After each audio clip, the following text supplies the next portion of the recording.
One of the things that I most commonly have to deal with clients is it's a really, really simple question. Right. And what happens is they'll come in and usually got a story, sort of well rehearsed. Oh, this has happened, and I want this, and I want that, and you can tell it's been the one that they've told again and again and again and again and again. I want this, I want that, I want this, I want that. And the key question is, well, what stops you getting it? Yeah. And I'm sure you've seen this, just that absolute look of confusion. Yeah. And I was, I don't know. Well, but that's the thing, is it runs counter to the way most of us think.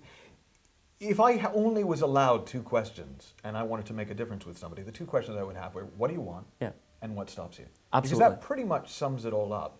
And the thing about what stops you, here's the way that I'll sometimes explain it. If I wanted to, let's say what do you want? I want to get up and I want to walk out that door. What stops you? Well, that's the point, is unless I didn't actually want it, which is one of the possibilities, but I thought I should want it or I was supposed to do it, unless somebody jumps out from behind the camera or something like that, which is kind of a creepy thought, I can be honest. But unless something like, I'm just going to do it. Yeah. So if you're not already doing what it is you say you want to be doing, then there's got to be something that's stopping you. And what I've found in the work that I've done over the last 18 years now is it always comes down to 1 or 2 of 9 things. Right. What stops you is either you don't have enough information. Right. So you just don't know how to. Yeah. You don't have the information you need to move forward. What stops you, and a way that you can play with this is you can think about, okay, well, what's something I want, all right, and what stops me? Okay, and is it that you don't know what to do, which is a lack of information? Right. Is it a lack of skill? Sometimes we want to do something, but we're just not very good at it yet. When my son was first playing baseball in America, we moved him here to the U.S. from the U.K., and I made him play baseball because I'm a loving father. Damn it! And one of the things that he came to me after about a month, and he said, "I hate this. I want to quit." And I said, "Why do you want to quit?" And he says, "Because I suck at baseball." Yeah. And I think everyone, I'm the coach. They expect him to give them the "Go get 'em, Tiger" speech. Sure. But I just said, "Yeah, you're right. You do suck at baseball. The question is, do you want to get good at it?" Yeah. Because a lack of skill isn't a reason to stop, it's just an obstacle. And any obstacle can be overcome if you actually want to get where you want to go. Yeah. So if you've got the information, if it's not skill, sometimes it's belief. Okay. Sometimes we just don't believe that we can do it, so we don't try. Sure. What's the point?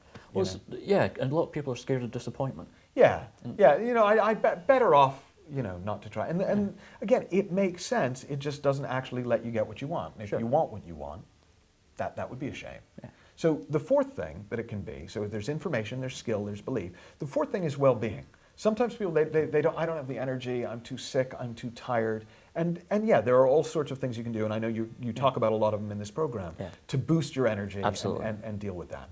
5th thing is other people. 5th thing that could stop me is, well, I would, but he won't let me. Or I would, but she wouldn't like that. Yeah. And again, there are all sorts of ways, as you get more and more comfortable in being who you are and in living, I think we talked in one of these about being the diamond. Yes. And in your own essence and in your own well-being, that becomes less and less of an issue because you're no longer looking for approval from outside of you. And then the other people thing becomes a lot easier. So information, skill, belief, well-being, other people, motivation. That's another one. People will often say, well, what stops me is I'm just not motivated enough. Yeah. Usually comes down to one of 2 things. Lack of motivation is either just inertia. An object at rest tends to stay at rest, and an object in motion tends to stay in motion. So it takes a little extra energy to get going on something if you haven't been doing it. Yeah. So it's not you, it's just physics. Yes. I'm sorry, teacher, I didn't turn it's physics. That's but no, it is. It is essentially, it's just inertia. The other reason is you don't really want to. Yeah. And that's back to what we're saying. You think you should do it, or you think you have to do it to be a good person, but in fact, you really don't want to. No, because I often find that whole sort of go get 'em tiger speech is only really required if you've set the wrong goal. Yeah, I mean, nobody has ever had to give me a motivational speech to go have sex with my wife. It's just one of those things. I probably just overshared, didn't I? Think maybe. Yeah. All right. It's Californian, it happens. It happens. but then the last 3 are time, money, and fear. Right. I don't have enough time, I don't have enough money, I'm scared. Yeah. And each one of those, it's just about, once you've identified what the obstacle is, there are strategies you can find to help you manage your time, strategies to help you master money, strategies to help you deal with fear. And one of them is just what we've talked about on these things about just recognizing that you're never afraid of what you think you're afraid of what you think. Now here's the key to this all, is none of this could actually stop you. See, the difference between an obstacle and an excuse is an obstacle, if you really want to get where you want to go, you will find a way over, around, through the obstacle. Might take you a bit longer, but you'll get there. If it's an excuse, you're never going to get there because you're just looking for an excuse. It's a reason not to. And so the one thing that I would always encourage people is to just be aware when you ask yourself what stops you. Is this an obstacle, in which case there's going to be 100 things you can do to overcome it? Or is this an excuse because I don't really want to do it in the first place? In which case, cut yourself some slack. Don't do it. Brilliant. That's a great place to end. Okay. Thanks, Michael. Pleasure.